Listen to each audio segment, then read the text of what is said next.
Economía al día en pesos y centavos. Un programa de análisis y entrevistas de interés económico, financiero y social. Comenzamos. Hola, ¿qué tal? Muy buenos días. Les saluda este lunes 21 de noviembre, desde las instalaciones de radio y televisión de nuestra querida Universidad Autónoma de Querétaro, con el gusto de cada semana, Bruno de la Garza, su servidor. Comentándoles que este es un programa pregrabado desde nuestras instalaciones para la conmemoración, de este aniversario de la Revolución Mexicana, deseando que pase una excelente semana,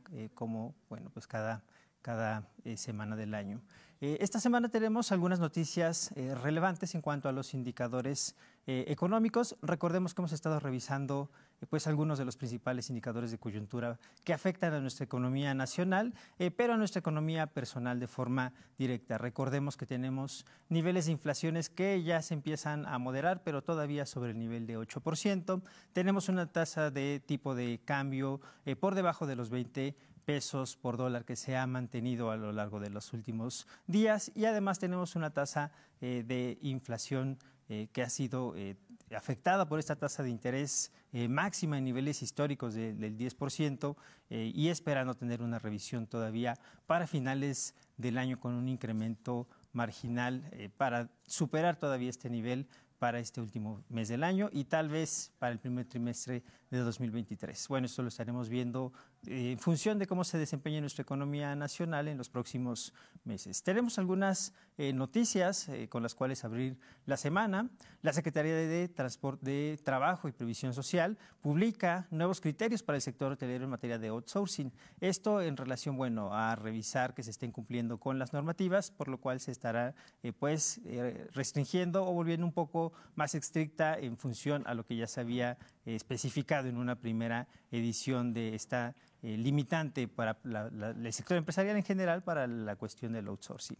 Además, la economía mexicana sale del estancamiento. Esta es la nota que publica el INEGI, ya que tenemos un crecimiento del 0.1% en el mes de octubre. Es una nota positiva porque, tal vez no se refleje tal vez en el corto plazo, viendo algunos niveles generales de la economía, pero si nos vamos en particular tal vez al sector automotriz, tal vez al sector de las manufacturas, veremos que este crecimiento es un tanto mayor. Recordemos que el crecimiento del 0.1, estamos hablando de un promedio general. En cuanto a noticias internacionales, recordemos que la semana pasada se dio esta cascada de renuncias en la empresa de Twitter, tras el cierre de algunos edificios y despidos anunciados por el nuevo dueño Elon Musk. Esto es una noticia relevante porque podríamos ver tal vez algunos movimientos en la empresa que generen algunos efectos en algunos otros sectores relacionados con la comunicación, que es algo sumamente importante el día de hoy. También se anuncia por parte de Nidec, un fabricante de motores eléctricos asiático, una inversión de una nueva planta en México para el 2023. Esto ya lo estaremos revisando más adelante. Y en cuanto al petróleo, recordemos que este es un indicador de coyuntura que nos atañe a todos, ya que de este depende el valor de los hidrocarburos, con lo cual, nos transportamos todos, y ahora que, aquí en la ciudad de Querétaro tenemos que realizar unos transportes tal vez un poco más largos, derivados de esta gran obra de infraestructura que se está realizando en nuestra ciudad, habrá que considerar que tenemos una segunda caída por parte de los precios, esto en función de la preocupación a nivel internacional sobre la demanda. Una vez que se han levantado algunas restricciones comerciales específicas sobre la región de Rusia y Ucrania, tendríamos, por lo menos en el muy corto plazo, una mayor oferta de petróleo internacional, lo cual genera que no incrementen los precios, lo cual es algo positivo, por lo menos en un primer momento. Y esta semana tenemos un invitado especial. Normalmente revisamos indicadores de coyuntura macroeconómicos. El día de hoy vamos a revisar algunas cuestiones muy específicas referentes a las finanzas empresariales, a las finanzas de todas estas pequeñas y medianas empresas. Recordemos que en México el 99% de las empresas son pymes, entonces hay algunos factores muy relevantes a considerar en la planeación, sobre todo en un ambiente de tanta volatilidad, de tanta incertidumbre económica. Y para eso tenemos el día de hoy al maestro Víctor Hugo Cueto. Él es contador público, miembro del Colegio de Contadores del Estado de Querétaro, de la Asociación de Fiscalistas también del Estado de Querétaro y profesor de Finanzas y Contabilidad en la Universidad Anáhuac. Muy buenos días, maestro, ¿cómo estás?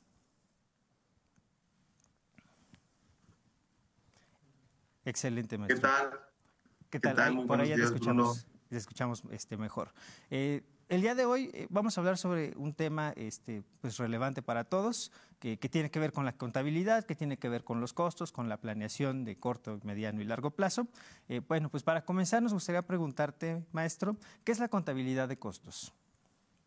Hola, Bruno. Pues muy buena pregunta. La verdad es que la contabilidad de costos es una herramienta muy importante para gestionar y para administrar la eficiencia de una empresa.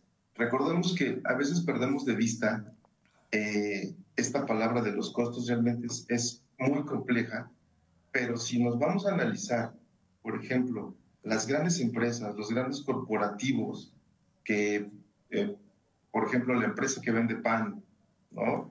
A nivel mundial, la empresa que vende pantallas a nivel mundial, pantallas de LED, realmente su éxito en la parte de sus ventas, de sus ganancias, realmente está en sus costos de producción.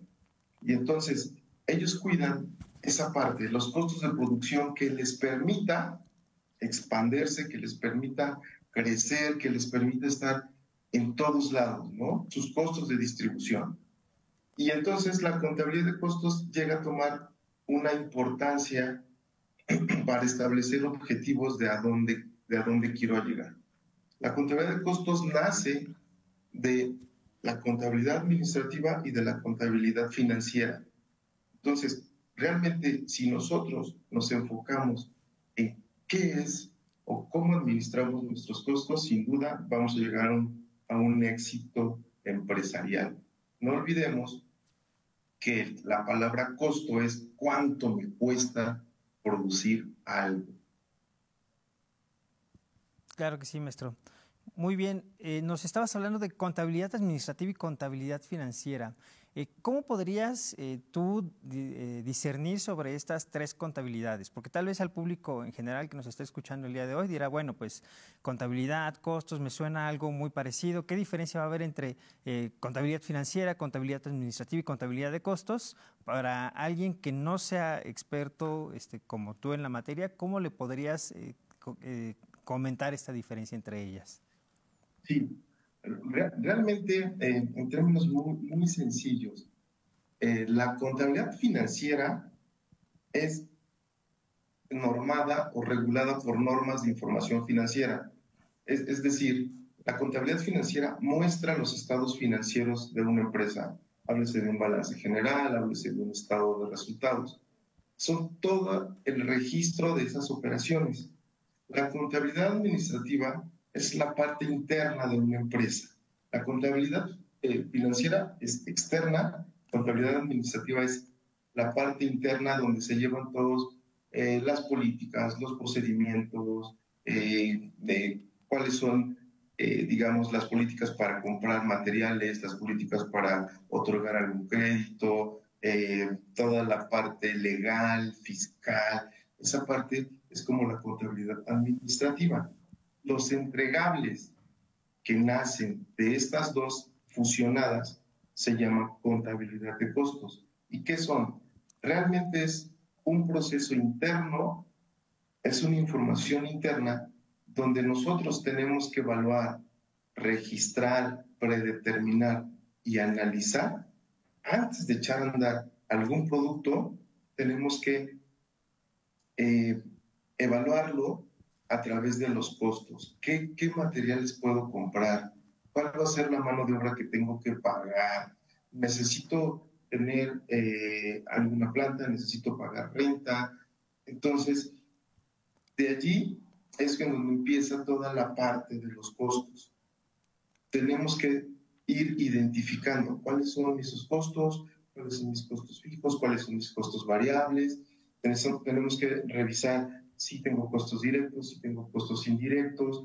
Entonces, todo eso se va fusionando al final para ser parte del rubro de un estado financiero que se llama estado de resultados. Muy bien, maestro. Me estabas comentando sobre tus tipos de costo, de cuáles son los fijos, cuáles son los variables. ¿Cuáles serían, en este sentido, los tipos de costes que tenemos dentro de la contabilidad de costos de forma muy general? Quería preguntarte, y también si es que se lleva a cabo de la misma forma en lo que son las pymes y en lo que son las grandes empresas, o habría alguna distinción. Si pudieras ayudarnos con estas dos cuestiones. Sí, por supuesto. Mira, realmente si nos vamos a investigar, si nos vamos a los libros, o si nos vamos al internet, si nos vamos a ver en toda la parte de lo que hay a través de la clasificación de los costos, podemos encontrar una infinidad de clasificaciones. Sí. Pero las más importantes son 4. La primera es los costos variables. ¿Cuáles son estos costos variables? Este costo variable va relacionado con la producción de un artículo. ¿Qué quiero decir? Que si vendo más, necesito más materia prima, más mano de obra, más costos indirectos para poder producir más. Entonces, incrementa mi producción y mi costo variable, como su nombre lo indica, varía también hacia arriba, ¿no? O varía hacia abajo. Entonces, por eso se llaman costos variables. Ese sería el primero. El segundo serían mis costos fijos. Son aquellos que, tal como dice la palabra, no cambian en el nivel de producción en un corto plazo. Esos costos fijos podría ser la renta, podría ser la energía eléctrica, podría ser algún seguro pagado para esa maquinaria que estamos utilizando. Esos son costos fijos. Algunos sueldos para los administrativos serían costos fijos. Esa sería la segunda clasificación. Y luego tenemos una clasificación de costos directos y costos indirectos. Los costos directos están relacionados con la fabricación de un producto. Es decir, si tú ves, Bruno, tu saco que tienes el día de hoy, ves que está hecho de tela, ¿no? Entonces, la tela es un costo directo, ¿ok? ¿Qué es un costo indirecto? Es algo que tú no puedes ver a simple vista, que se te complica ver, ¿no? Por ejemplo, de tu saco, yo no puedo ver el hilo con el que está cosido tu saco, entonces eso sería un costo indirecto. Estos son los 4 principales costos, ¿no? También tenemos los costos de operación, ¿no? Que engloban las operaciones diarias de la empresa, que pueden ser tanto de administración como de ventas.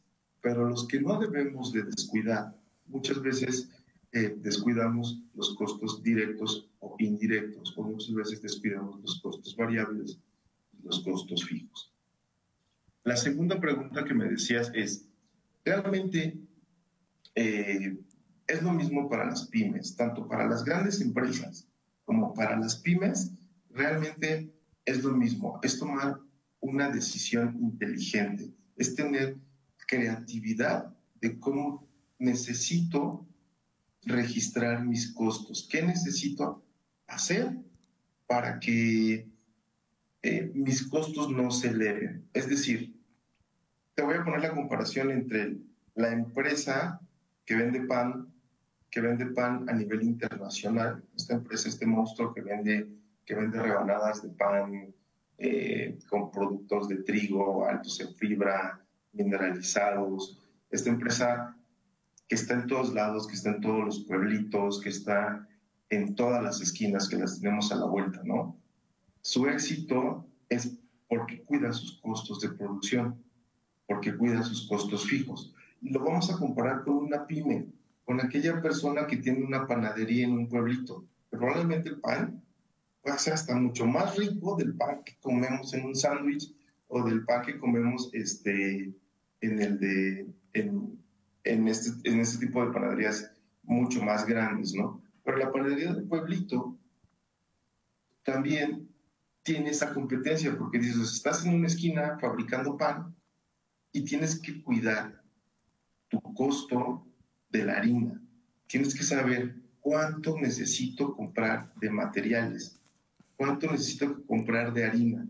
¿Por qué? Porque si ahorita te llega el proveedor de harina y te dice, oye, te ofrezco un 30% de descuento si me compras una tonelada de harina. Ah, y ahí entra ahí un costo de oportunidad. Dices, si lo compro ahorita, una tonelada de harina, a un precio con un descuento de un 30%, uy, suena súper interesante, pero no. ¿Qué haríamos? Tendríamos que pensar, ¿se puede? ¿No se puede? Sí, Si claro. compro demasiado, ¿se me puede echar a perder? Y entonces ahí es donde entran las pymes.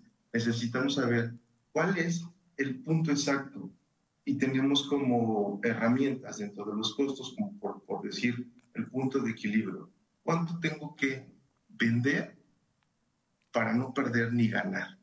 ¿No? Entonces, también tenemos que cuidar esa parte. Es exactamente, en las pymes es igualito que en las grandes empresas, que en los grandes corporativos.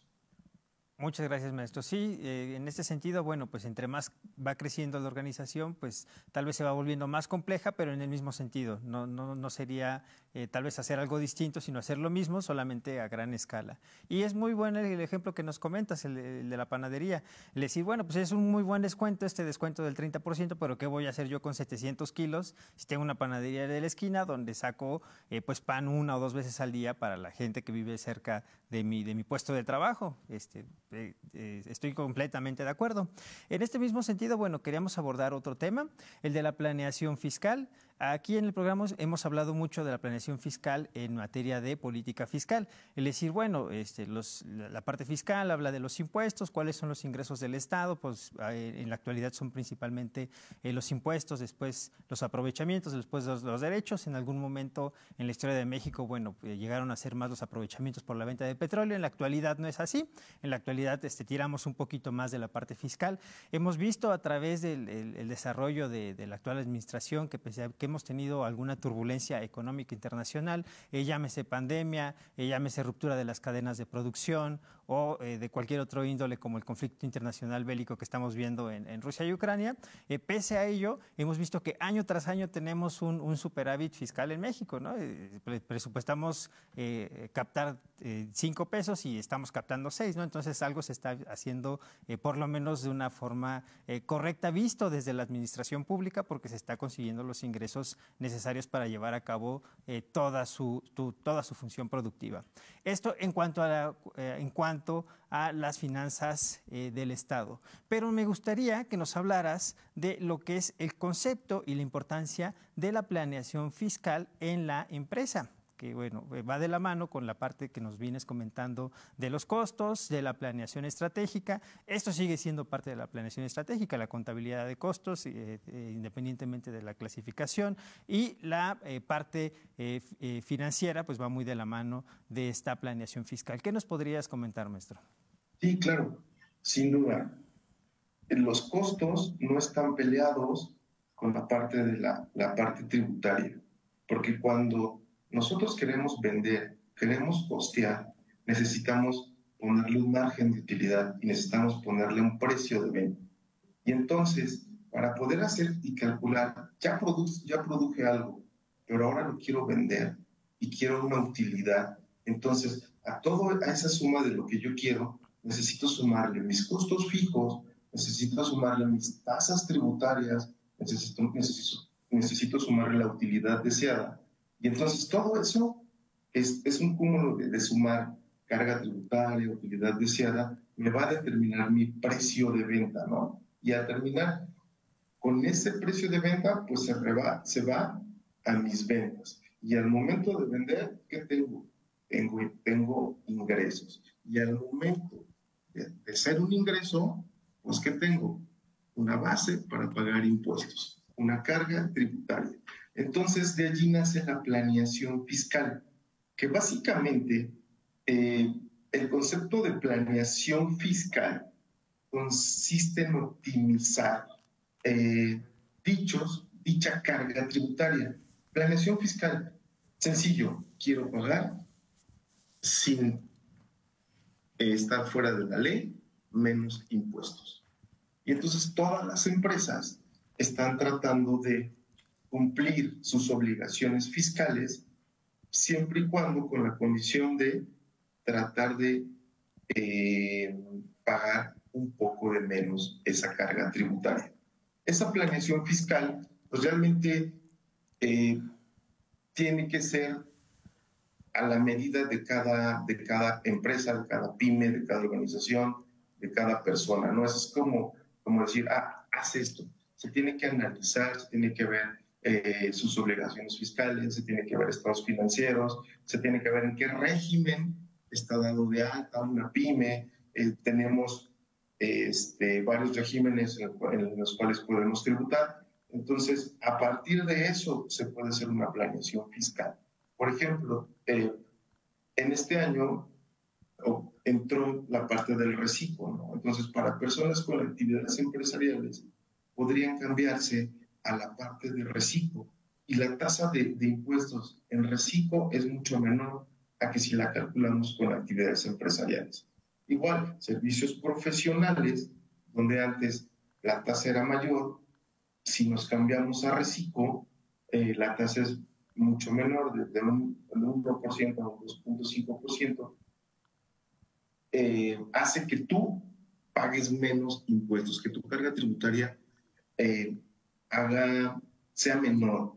Entonces, realmente necesitamos primero analizar para buscar qué estrategia meter de planeación fiscal a esa empresa, ¿no? Por ejemplo, tenemos que diagnosticarla, tenemos que buscar algunas alternativas, tenemos que implementar alguna política, no sé, ¿sabes qué?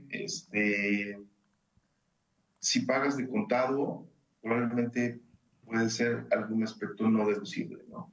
Entonces, realmente la planeación fiscal es algo también complejo, pero depende de cada una de las empresas. Muy bien, maestro. Ya casi se nos termina el tiempo, nos quedan escasos 3 minutos. No sé si pudieras comentarnos, ya para cerrar el programa del día de hoy, cuáles son las principales normas aplicables en México en materia de planeación fiscal y bueno, de ahí derivaría la importancia de la planificación fiscal en la empresa.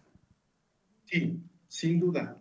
Yo cerraría con esto, Bruno. Primero, el que no conoce, esta frase entre comillas, el que no conoce sus costos, no conoce su empresa, no conoce su giro. Y la segunda, necesitamos tener en el radar, justo lo que me preguntas, primero, la ley del impuesto sobre la renta, que es la básica, la ley del impuesto al valor agregado. Esas dos de entrada tenemos que tenerlos en primer plano, ¿no? Para ver qué podemos nosotros utilizar a través de lo que nos permita la ley para poder hacer una buena planeación fiscal. Claro que sí. Perdón, adelante.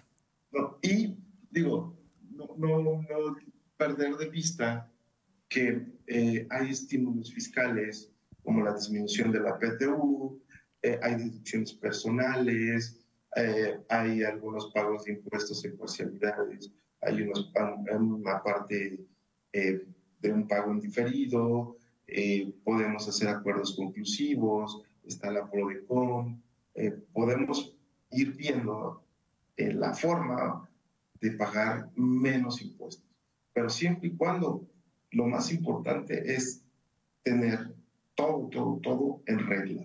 Lo que siempre le digo a mis clientes es, necesitamos tener todo en regla para poder analizar y para poder implementar alguna estrategia que nos lleve a pagar menos impuestos, a tener más utilidad y a eficientar nuestros costos. ¿Por qué? Porque realmente estamos y existimos para maximizar la inversión de cada socio, ¿no? O de lo que tú necesitas ganar. Claro que sí. Muy interesante el tema que nos comentas el día de hoy, maestro, respecto a la planeación estratégica, la cuestión de costos y la planeación fiscal. Te agradecemos mucho la participación de hoy, a la producción de aquí de TV UAC y al auditorio que nos sintoniza cada semana. Pues hasta la próxima. Al contrario, muchas gracias. Hasta luego.